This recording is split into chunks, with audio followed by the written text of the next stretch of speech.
So I'm very excited. First of all, welcome again to the All Black All the Time podcast. I'm your humble host, Umoja, and today I'm really excited. As you can see, I just started it off with the guest. He's already in the building. I know the brother as Paul because he is Paul, and this is a special brother. I'm gonna let him introduce himself. But today we're talking about Liberia, and we're talking about why Liberia, and we're talking about specifically why Liberia for the Black African American. And before I go any further, because I just started talking, Paul, introduce yourself. Yeah, so I'm like Brother Umoja already said, my name is Paul Saylee, but I prefer to be called Trust because it's kind of unique in my family. It's a unique name for me. I feel like I stand out among a lot of people. But I'm a facilitator for the Liberian Leadership Academy, in where we teach civics, ethics, and Liberian history, pre-Liberian and Liberian history, just to be able to educate and help many Liberians, even Black people in the diaspora, to not only know about Liberia, but to understand and, rebuild the connection that they never knew that they had with Liberia. So, yeah, I'm glad to Very be on good. here with Brother tonight. And for y'all who listening for the first time or who may have heard me in the past talking about Liberia and the Liberia Leadership Academy, like this is who I'm talking about. This is one of the people who I'm talking about, and this brother is one of the leaders of the Liberia Leadership Academy, who's the we could call him boots on the ground in Liberia. And I feel privileged to have a brother here, straight up, because as you know, I have yet to get to Liberia, so to be able to be here in America and to still I feel like I've been there. I feel like I know something about it, right? Because I know people there straight up. So, but it's just a unique feeling when you say you're a unique person, right? Like this is a unique thing that we're doing. You know what I'm saying? But what I wanted to talk about, what I asked the brother to come on today for, I was trying to make some sense about the connection between not just the history about the connection of it, and you can give like a brief history if you want to, being that you are like Liberian, right? Like I want to hear you say what you believe, how our connection is, and then what I want to do specifically is talk about how today in 2025, how that connection could be not just like an ancestral and spiritual connection, but how we could bring tangible solutions to that connection and build Liberia to where we have that bridge. How like Chinese Americans have China, Lebanese Americans have Lebanon, Nigerian Americans have Nigeria, but so we have a Liberia that's like a Wakanda. You understand me? So, Paul, Yeah. whatever, say Yeah. what you want to say on that. Matter of fact, let me have you say what do you believe? Let's go back to what do you believe is the connection, like our connection. Why are we talking? Why am I talking to you? Why do I love you so much? That's a very good question, and that's a very complex question. It's not straightforward, but I guess you could say you love me so much because we come from the same tub of we basically come from the same cloth. We're cut from the same cloth, as my mentor always loved to say. That's a very powerful keyword. We're cut from the same cloth. And because we're cut from the same cloth, I think not only do we understand our victories, but we understand particularly our struggles as Black people, particularly our struggles as Black people. Despite how you have a lot of successful Black people today in the world, which is a very great thing, it's still not enough because there's too much individualism and not enough collectiveness among Black people. So when I think about Liberia, or when I'm even, doing as a facilitator when it comes to Liberia, the important thing that I always think about is, that collectiveness, because when you look at other non-Black people or non-African people, despite what they go through, you see that collectiveness. You see that collectiveness. And for me, when I see it, I understand that there's definitely a lot of positive things that can come from the collectiveness. And there are a lot of external forces out there that understand that also, which is why they have to bet on the idea that people have to be not collective because they profit from it. They have to always maintain that individualism among all Black people, even down to African people. But thankfully, every day we're learning, we're informing one another, learning, Mm-hmm. educating, and then informing one another leads to us, coming together and doing collective work, giving ourselves, incentive, giving one another the incentives to not only come together, but to also do stuff together collectively. I don't know if I'm making sense, but that's just the You way are. I Tell feel. me. I want you to answer this for me. If I was Yeah. somebody who didn't understand, because I heard you, but I want you to answer this one specifically. If I was a Mm. black American, and maybe they heard somebody talking about Liberia, and they came to you, and it was like, what are they talking about? Like, why should I care about Liberia as a black American? Why should I care? If I didn't know If they anything ask, about Liberia, you Mhm. know what I'm saying? Like, because a lot of black Of Americans, course. they don't know about Liberia at all. They don't understand that that's a part of black American history. So why should I care? Tell me, please. Well, if you were to ask me that question, if you were to ask me why should I care about Liberia, I would simply just, it's a straightforward answer. I would simply tell you you should care about Liberia because it's a part of you, whether you know it or not. It's a part of you, and not only is a part of you, but Liberia is a symbol for freedom, prosperity, and a lot of great things that you represent. But the problem of why they would even ask that question is because, like I said, they don't know. But if they knew, they wouldn't even ask that question. Like I said, it's all about just being informed. If they were informed, I don't think they would even ask that question. So yeah, I that's what I think would that was a tell. good answer.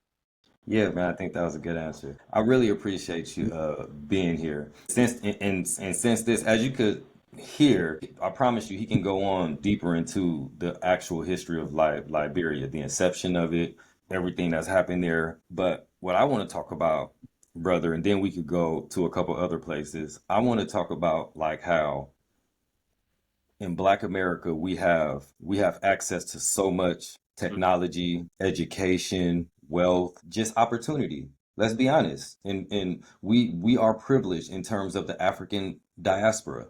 Black Americans, we are privileged. There's other countries where we're privileged, but in America specifically, we do have some privileges if we work and navigate the system. And with that said, we have an abundance of specific professionals that somewhere like hello Liberia could use. And this is something that's just been on my mind lately, right? Because I'm talking as an electrician, right? I'm trying to master electrician and learn everything I can about electricity, and I know that's my future in Africa, African electricity, solar power. I'm positive on top of everything else, right? But I know that that's the feather in the cap for me. Now, thinking about that, I'm like, where's the program in Liberia right now that's saying, hey, electricians, we have this benefit package for you if you come here and be a teacher? Where is this program? You know what I mean? Even if it's the government, if you see, or because I know that I'm not saying this about Liberia, but I know that African countries, they go around waiting for somebody to come and help and build something for them and do it for them, and then they have control over it, as opposed to like, hey, even if it's, hey, come and teach us how to do it so we could teach our kids that's coming up, so we can have our engineers our own. You understand me? Like so I'm how can we make that bridge to where, let me say some numbers, to where in America, in Black America, all of these numbers are for Black Mhm. America, and this just the numbers that we know as of now. 83,000 engineers. 83,000 engineers, Trust. How many engineers do you know in Liberia personally? How many engineers do you know? I don't know anyone. Personally. Okay. Architect. Now, architect is a really special, it's not very many architects in the world, really. But in Mhm. America, there's 2,400 licensed architects in America. In Black America, there's 2,400. Man. Carpenters, 27,000. 27,000 carpenters. Electricians, Mm. 17,000. Plumbers, 16,000. Metal workers. This is a huge, the project that I'm on now, I'm looking at what the metal workers do. They putting up these data Mm. centers, these buildings. Oh, I know one. I know a couple brothers who are metal workers who on that site. 8,000. Pipe fitters, very important job. 4,500 scientists, 36,000. Commercial pilots, flyers, airplane men and women, 8,200. Military, 93,000 soldiers, Mm. 93,000 army soldiers, 50,000, over 250,000 across when you put like Navy SEALs. What's the one, the air one? I can't think of the air one, but when you put all of them together, it's a quarter of a million in the military Mm. just in Wow. America. My mind, because in America, you would think that there's this like this really organized black thing. Now, this isn't counting trust. I'm just talking about building hard infrastructure, buildings, schools, bridges, right? Hard infrastructure. This is what I'm thinking. We're not even talking about the black athletes, the black entertainers, the black rappers, the black movie stars, the black social media stars. All of this is stuff that literally funds a nation and keeps a nation running. This is the stuff that builds a nation in terms of money, Of right? course. And there's not Yeah. one black organization that organizes that. So that black people, when there's a time like you probably don't know about this, or maybe you do. In America, the government is shut down right now. Nobody is getting the food stamps. Like poor people who get food stamps to Mm. feed themselves and their families, not getting that from the Yeah. government right now, right? So, what are black Mm. people to do? All the black people with all of these, what I'm suggesting is that why don't we focus on somewhere where we could make use of ourselves instead of building up for other people? Because that's what we're doing here right now. I'm on a project for Google, building Google data centers. That's just Mm. just all of this stuff. Probably some of this stuff that I'm streaming right now about to be going through that data center. You know what I'm saying? But I'm not getting. I need to invest in Google now, huh? A little bit, maybe. But seriously though, what is your take on that when you hear me saying all these numbers, all the professionals that could be used even for teachers to teach the kids Mm-hmm. that's coming up. Forget educating yourself on anything. You learn how to read, write, speak, and whatever electrician, plumber, you metal worker, you scientist, you engineer, everything else, who cares? Because whatever you've been learning, look at the adults. Because how do you tell the strength of the education of a country? Look at the current adults and their ideas and what they're doing. Because they came from that education. No, Of no. course. I mean, you would think either they came from that education or the level of education of those adults elected them because a thinking and a smart person, they wouldn't accept some of the stuff that happens. No, a thinking person, a person thinking right, they will say, wait a minute, I hear you, but I can see this. I hear you, but I see this because I'm smart, right? Yeah. That's what a That's a thinking very person would do. No matter what, a thinking adult. I'm not talking about a child. I'm not talking about a child. I'm talking about an adult. An adult would say, why aren't we learning skills to build for ourselves? Why are we always looking and waiting for somebody to help? Because when you see plumbers, when you see architects, when you see electricians, when you see that, then what do you get? You get inspiration, you get more vision. If your vision is just to wait for help, if that as far as your vision goes, something is wrong with your education. Period. Sorry, exactly I know I'm so. going way off. I know I'm going way off, No. but it shouldn't take me and you to be saying why isn't certain things happening, right? Yeah. Certain things should be So, baseline. of course, of course. So, in the context of Liberia, just to answer that for the viewers, we've discussed it numerous times, even in the classes, and you were there. Why you have majority of, let's say, Liberian youth, let's use them as an example. Why they wouldn't ask these hard questions is because, their minds were conditioned. You know, when I look at Black people, not only Liberian people as a whole, I got to understand that the way that we were always kept down is because our minds were taken. Our minds were taken. And you could forget about how successful you are as a Black person, right? If your mind is taken, basically if you're African, your Black consciousness is taken, then you're not truly free and you're not actually living for your true self as a Black person, but you're living for other people. But you think that you're living for yourself, but in reality, you're not living for yourself, you're living for other people. I don't know if I'm making sense. Please do correct me if I'm You're wrong. making some perfect sense, brother. You're making Yeah. perfect sense. You are. So, You and are. mhm, You're making perfect sense. And unfortunately, when I hear you say it, and how do we get I want people to really understand how deep that is. See, when you say it like that, it just literally it goes the saying, it goes in one ear and out the other. Just you mm, wrong. Like it doesn't hit, go to your mind, then go to your heart, go to your soul, like it should. But do you know it? See, it's like when you talk about your mind being gone and conditioned, right now our mm, mind is more conditioned on what's popular, what sporting event, what celebrity. That goes to our minds and our hearts and to our mm, soul. That's what we mm, be seriously. You ask people about what are you passionate about? People don't have passions, man. Ask someone what are they passionate about. Ask them. The sellout, oh God, that'd be the sellout, the easy. My God, I watch you. No, you know that's not no. For real though, like what are you passionate about? What do you see the future for? Ask someone with children. What do you see the future for your children? You tell me. And I'm talking about the average person. You don't have to be a great person. I believe that us black people, as great as we are, we should be the ones with the easy path. She's gonna be a great singer. Look at her at 2 years old. She sings so great and mean it. Cause we so good at stuff. And be confident. He has a hammer when he's 3. He's gonna be a great builder. We're putting him in the engineers. Oh yes, he got it. That type. And mean it though. Be serious. Cause there's a school over there for the builders, for the children with those talents. There's a school over there for the sporting, for the kids with the athletics. This type of stuff. A society that runs like that. For real, for real. Ugh. Oh, I have a question for you before we go off. I'm really glad how this worked out. I want everybody to know that the plan was just to come here and talk about this, and I don't want you to finish though, because matter of fact, before we go anywhere, I want to finish the question. See, this is bad because both of us will go. Yeah, no We problem. got two people on here that'll Ask go the, churro ask the churro. question before But you forget. Ask the question before you I do forget want it. to, for real, I want to get back to the actual original question. You hear the list of like Right. builders and engineers, and you ask why the Mm, people wouldn't ask that, right? Why the people who need it most wouldn't ask it? What about the people in mm, power, the leaders, the senators, the governors, the mayors, the ministers of education? Why isn't that more? Because from my understanding, and you can answer this in this same thing, in my understanding, there are some new kind of state of the art schools being built across Liberia or in certain areas in Liberia. Now, is that true? Or so tell me, why isn't it? If that's, tell me.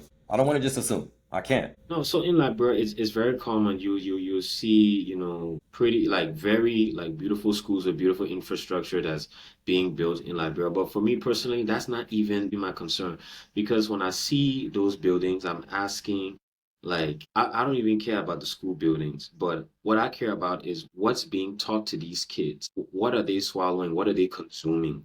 That's my only concern. Because So with that, yeah, yeah, you can finish. no, answer it. If No, you no, go go finish because you're probably gonna answer my question. Go ahead.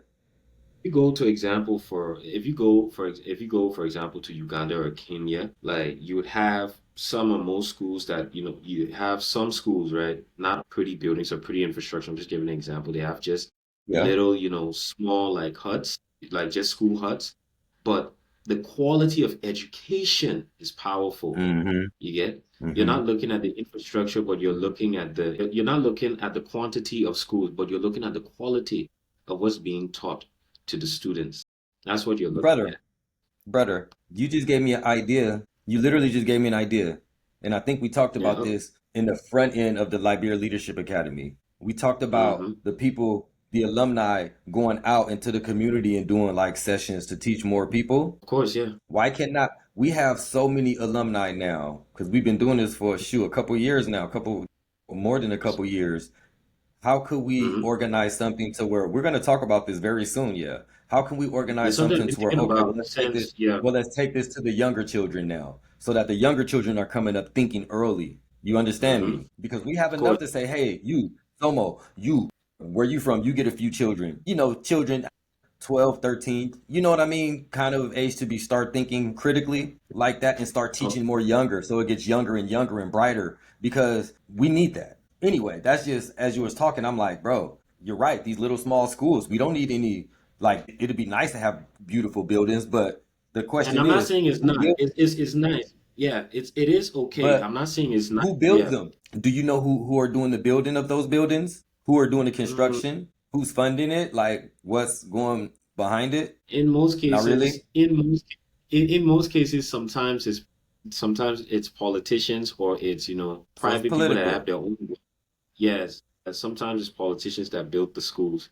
Sometimes, most I times, understand. most times, most Yeah, times, I understand. they build the schools. They build the schools, Interesting. but even when they Do build you it, I don't really get excited about it. do you know of any programs that are inviting to the diaspora? Like kind of like what I was talking about. Like, hey, do you have anything like not just like investing, right? Like, hey, come and invest in here, but something like, hey, do you want to come and teach abroad? Come and teach your skill here because there's some countries that do that. You can come and teach here if you have a certain skill or something like that. Is there something like that there in Liberia, for instance? That's a very good question. That's an excellent question. And on Facebook, I follow lots of, so there's this, we have what we call the diaspora office within the president in the Then the president's government. So you have this individual. He serves as the coordinator for the diaspora, what is supposed to connect with Black people in the diaspora. And unfortunately for me,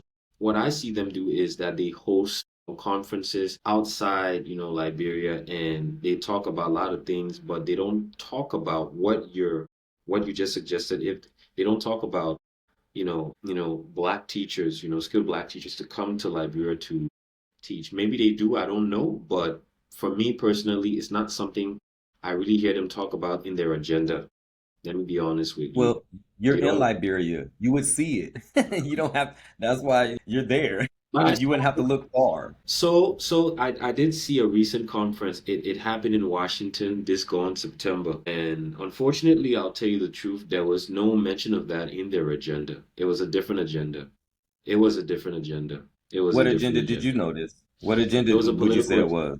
So basically, it was a political agenda. They were just going there to promote a political agenda rather than actually connecting with the diaspora and trying to give them incentives Yeah. to come back. So yeah, these are like, See, it's just, yeah. You wanted to and land. Let me come in. yeah, no, see now this is the part that I don't run from this part. I don't run from the Mm, part about Africa as a whole. I can't speak for Africa as a whole, but I know that lots of places in Africa, you're not just gonna come and everything's gonna be nice and just right. You know what I'm saying? Like everything how you like it.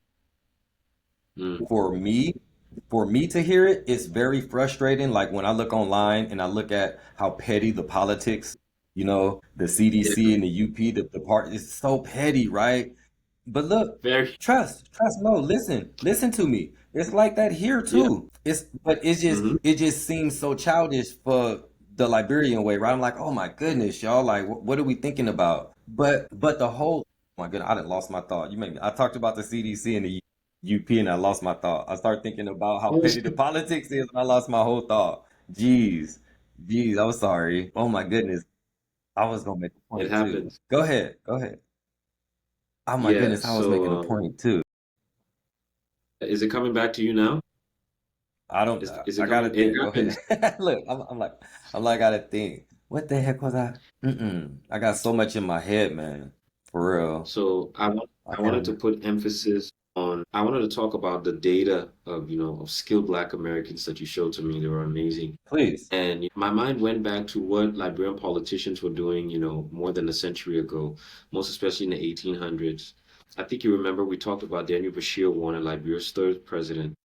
Mm-hmm. He wrote a Mm-hmm. speech, and his dream was to get human capital, to come back to Liberia because he believed and he understood that there were skilled Black people out there in the diaspora that could definitely come back to Liberia, not only build Liberia, but get incentive for themselves. And that incentive is not just money alone, but that incentive is to be free without anyone, making them feel less human. Because I'll tell you this, when I came back to Liberia, despite, one or two things happening in Liberia, I felt free. I could walk the street. I felt comfortable being the place where I felt comfortable being among my people that look like me. I walk on the street, I can go in the restaurant, I eat, I can go to this place, chill, I can go and learn without anyone antagonizing me for looking the way that I Mm-hmm. am. Right, right, right. And I think that enough is alone is powerful just to get you to be at your best without anyone, trying to make you feel less human. I don't know if I'm making sense of what I'm saying. Of course. This is this isn't difficult. Liberian politicians can replicate what our leaders were doing hundreds of years ago, but they could even do it better because right now, two things Liberia just need, right? We just need the education, the information, and then we need a collective of thinkers to come together collectively. Once they come together, I think you'll even hear ideas that are way better than mine.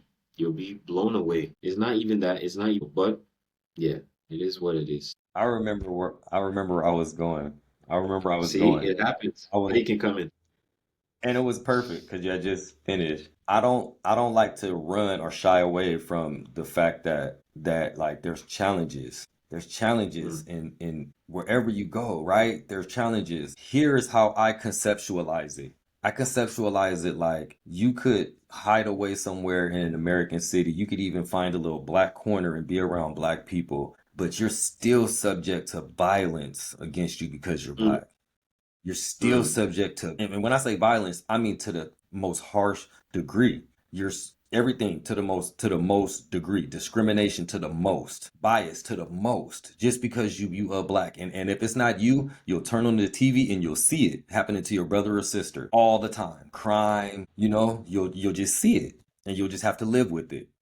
Or or you could take your brilliance and your skills and you could, if nothing else, build a place for a different future that's already there, just saying, why don't look? And there's a lot of us who think about it, and it's like, but Liberia. That's why, like, that's the main reason why Liberia. You go anywhere else. Some people, you talk about Africa, they say, oh, I can't go there because it's a Muslim state, or, a woman to be scared, saying, oh, I can't go there because the religion, or they don't like women, or they don't like this. And Liberia, come, right? But this is the thing. This is the catch, though, brother. How then do we make Liberia attractive? Because everybody is not like Umoja, who understands just being around the part that you talked about, just being around my people for real, being around black African people for real, all around, it's all black. That's that's more important than, oh, how comfortable is it? But some people, they need some attraction. How are you attracting me? How are you gonna assure me if I come over here, it's not gonna be a fight when we talk about changing education? Why do we have to go? Why isn't there schools being for all the counties? What if I want to be in a different county? Like why is it just here where it's nice? Why is the government running like this? Like you're against each other and just Liberia. See, when you talk about it just being Liberia, Liberians, it's literally just Liberians. There is no, oh, it's these people of Liberians and then it's these people of no. I don't care what county you talking about. It's one Liberia for real. For real. I'm from a country where there's white, black, Mexican, blah blah blah blah blah, Democrat and Republican, and everybody get together and they do this dance about Democrat and Republican while both of them are stealing from America. Right now, the government is shut down and they're getting paid. And they're getting paid though. The same people who shut the government down, they're getting paid while other people aren't. That's what's happening in America. That makes sense to me. They're all crooks. They're all crooked. It's a whole bunch of different people. None of them caring about my people who look like me are the Liberians here. Now, when I look at Liberia and I see that, that doesn't make sense to me when everybody looks like me. Y'all should be looking at who's the best with the best idea. Whoever the party is, who's the best with the best idea, not just that's my party, thank you God. Oh yeah, yeah. That's crazy, y'all. Sorry. We gotta start thinking like adults to be better, this because is we what can be. We could be better. this is why now let me take you back to what I told you about our minds, right? And this is why basically in Liberia, our minds needs to be cleansed. If our minds are cleansed, then we can easily give the incentive to black people in the diaspora. It's not really that hard. That's all. Because once we cleanse our minds, we educate ourselves. Oh my We goodness. I'm gonna get is everything right? spiritual. Yes, I'm You're gonna gonna get get spirit. spiritual. It, You said a very interesting. No, it's your fault. Is your fault. See, in a past life, I was a very, very, very religious man. Very religious brother. In my early 20s, oh my goodness, Umoja? Yes, sir. Yes, sir. Trust me. Trust me, trust. Now, when you say cleansed, I will prove it to you now. I will prove it to you now. I will prove it to you now. When you say the minds need to be cleansed, the good book that we love to say in God and God and God, the Bible says in the gospel, Jesus said that we saved by the renewing of our mind. It's no longer the old law, no longer the Old Testament. It's by the renewing. I think it was Paul. I think it was actually Paul, the Apostle Paul, who said it. But we're by renewing, by cleansing your heart, by the renewing of your mind. So I asked even my religious and Christian folk. See, we like to just leave it at renewing of your mind. Like, okay, I believe in God. If you think that that's all that renewing your mind means, you think renew means to make new again, right? Now, you could, like, let's say, are you familiar with going to the library and checking out a book at a library, or you check out a movie somewhere? And let's say if you go over your time, you go back and you ask for more time. You say, I want to renew my checkout date. I want to renew my yeah, return date. I want to renew. So if your mind, let's say when you go to high school or junior high school, you renew your mind. You go up. Let's say, oh, I really like this technical skill, carpentry. Let me get this hammer. You renew your mind, carpenter. Let's say I don't even like that. I want to weld. I want to weld with metal steel. You renew your mind. Let's say, oh, I'm tired of these childish games on the streets. I want a wife. You renew your mind. Exactly. You're a husband now. You're no longer a little boy. You renew your mind. You never stop renewing your mind, brother. That's the point. We grow. So when are we gonna grow? Cleanse your mind. I love that, bro. I love that. Renewing your mind. Yeah, Like constantly though. Constantly learn. yeah, yeah, Okay. yeah, Now I'm off the yeah. pulpit. Yeah, because I put heavy emphasis on it because that's the only way, let's say the Liberian government itself, that's the only way the Liberian government itself in who can actually, give good incentives, give a very good, strong, powerful incentives to, Hmm. Black people in the diaspora to come back. Let's talk about medical professionals. For me, I always think about medical professionals. Right now, you have a lot of professionals, and a lot of them are Liberia. Most of them are in America, and I hear that they're very good. I don't know which state they mainly in, but aside from Minnesota, I know there are a lot of, Black medical professionals in Minnesota. Most of them are Liberians, but they're also I had scattered that on in a different. different list. I had the medical professionals on a different list. You want me to look up the What about, number? sure, what about You want me to IT? look up the exact number? Yeah, sure, if you can. And if there's also IT professionals, do let me know that too. I'll talk about that in a second. Yeah, but while you're looking up the number, while you're looking up the number, the reason I talk about it because it really breaks my heart when I see Liberians having to leave Liberia just to go get medical professional medical service elsewhere when they should be getting it right here. But then again, there's no incentive being given to Black medical professionals to come to Liberia. And the reason why there's no incentive is because the minds of Liberians are not cleansed. They're not informed. They don't know who they are. This is why when my uncle of mine, and I always talk about it, told me that history wasn't important, I'm like, he does not know what he is saying. History is the It's foundation for. Hmm? no, go ahead. It's the foundation Yeah, you for want it. to. Please. Yeah, just to end right there, history is the foundation for, for a society that can keep on innovating because you build upon the past, you learn from the past, and then you build on, and then you build upon it. You just do better.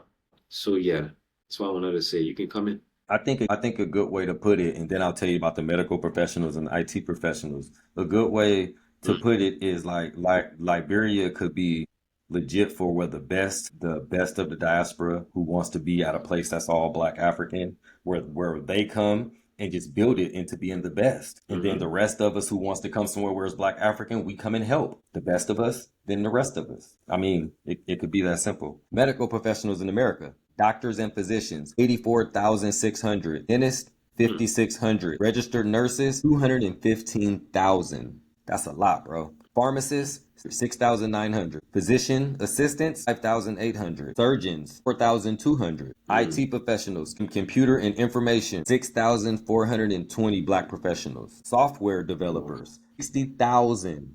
That's a lot. Hmm. Network systems administrators, 13,000.